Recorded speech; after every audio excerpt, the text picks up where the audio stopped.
The Formula 1 Italian Grand Prix is one of the most anticipated events on the Formula 1 calendar, having featured in every single season of Formula 1's 70 years of Grand Prix racing.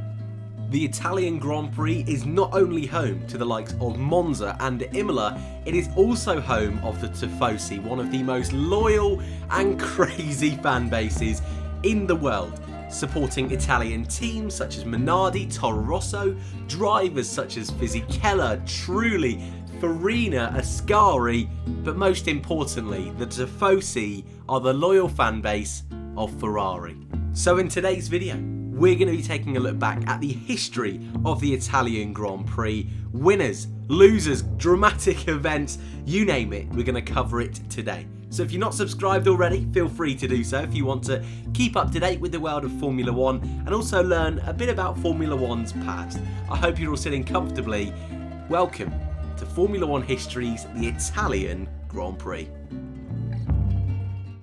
Whilst there were several Italian Grand Prix before the first ever season of Formula 1, the first official Italian Grand Prix was in 1950 at Monza, and actually every other subsequent Italian Grand Prix has also taken place at Monza except in 1980, due to several circuit changes made to the paddock, the pits and several grandstands around the circuit.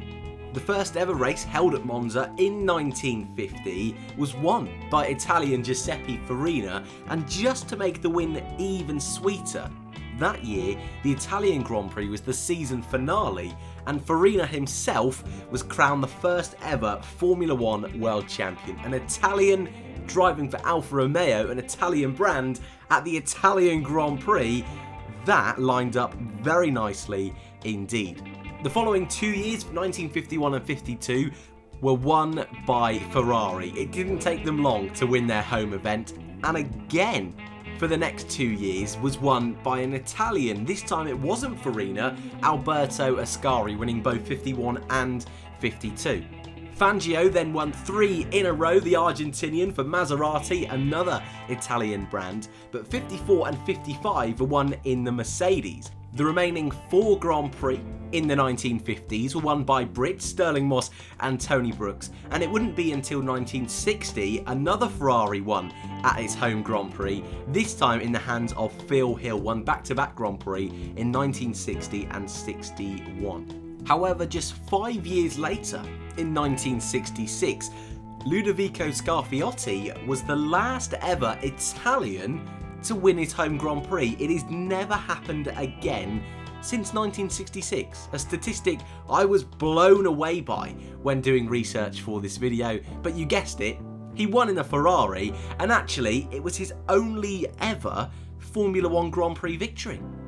Later in the 60s, we saw John Surtees, Denny Hulme and Jackie Stewart win Grand Prix, and as we move into the 70s, still racing at Monza, and still Ferrari were one of the biggest forces at their home Grand Prix. Clay Regazzoni winning twice in the 70s for Ferrari, also 79 world champion Jody Scheckter winning for the Scuderia in his championship winning year. But it was Lotus that won 4 Grand Prix in the 1970s, and of course the 1980 Grand Prix in Italy was the only race not held at Monza, due to those structural changes we mentioned earlier on. But the race in Imola was won by Nelson Piquet and was enjoyed so much, was retained on the Formula 1 calendar all the way through until 2006 under the name of the San Marino Grand Prix. Of course, Monza returned in 1981 and has been the venue of the Italian Grand Prix ever since. As you would have guessed, in the 1980s and 90s, the race was heavily dominated by those 2 big names in the world of Formula 1, McLaren and Williams, with a couple of wins for Renault, Brabham and 1 for Ferrari with Gerhard Berger in 1988. But it wasn't until the late 90s and early 2000s where the duo of Schumacher and Ferrari took a stranglehold back for the Scuderia. Schumacher winning 5 Grand Prix at the home of the Tifosi, a record only one other driver holds in the entirety of the Italian Grand Prix history. Lewis Hamilton also has 5 wins at Monza. Over the circuit's 70-year history, Monza has seen several circuit layout changes. This is what the original looked like, and in modern standards, it's quite bland. No parabolica in the final corner, instead we've got two sharp right-handers. No turn 1 and 2 chicane, no turn 4 and 5 chicane, but we've still got Curva Grande, we've still got the two Lesmos, missing Ascari, however, in that middle section, but it's still recognisable as Monza.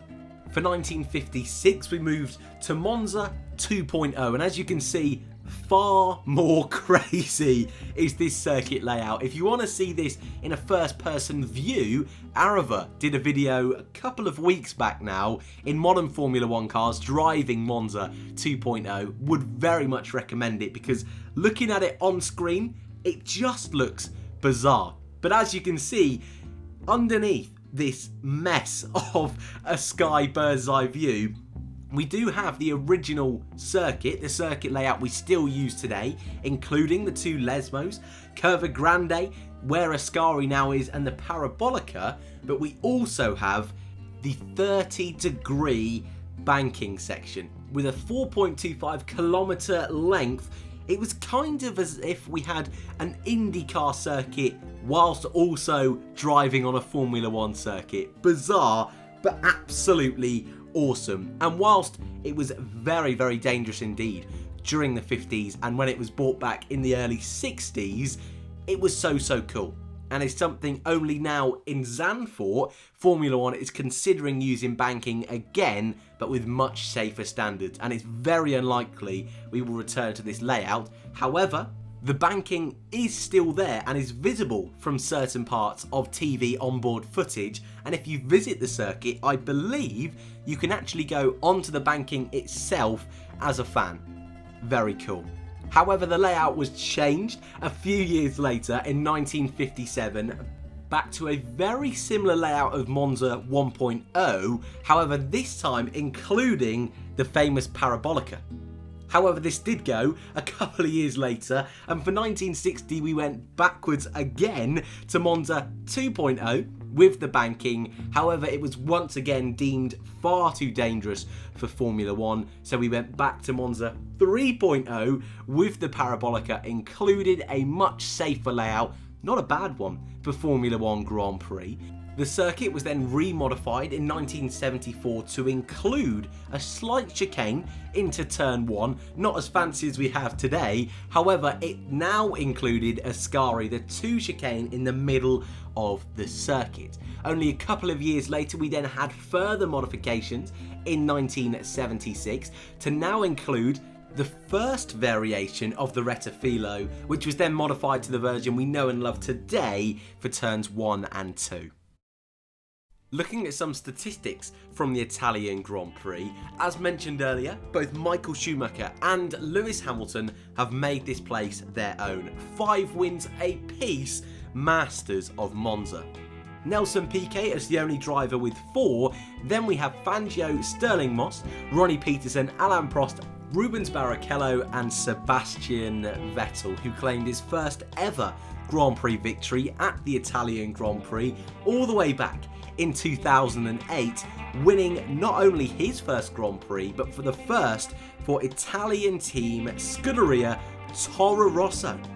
A magical drive from Sebastian in wet conditions, so underrated, that performance in 2008. It's just a shame that since his move to Ferrari in 2015, he is still yet to win the Italian Grand Prix for the Tifosi. However, in 2019, Ferrari finally won their home Grand Prix for the first time since 2010 in the hands of Fernando Alonso. In 2019 though, it wasn't Vettel, it was Charles Leclerc, his second ever win in Formula 1. And whilst we're on the topic of Ferrari victories at their home Grand Prix, they have won a total of 20 Italian Grand Prix. The second closest is McLaren with 10. Mercedes are then closing up behind on 9, Alfa Romeo, the other Italian team, on 8, Williams on 6, Lotus on 5. And with that, our story is complete. I love Monza. It is an awesome Grand Prix. Qualifying is carnage, The race is always ridiculously good, the atmosphere insane. Certainly, it's one of those circuits on the bucket list, and I think most Formula 1 fans one day would love to visit.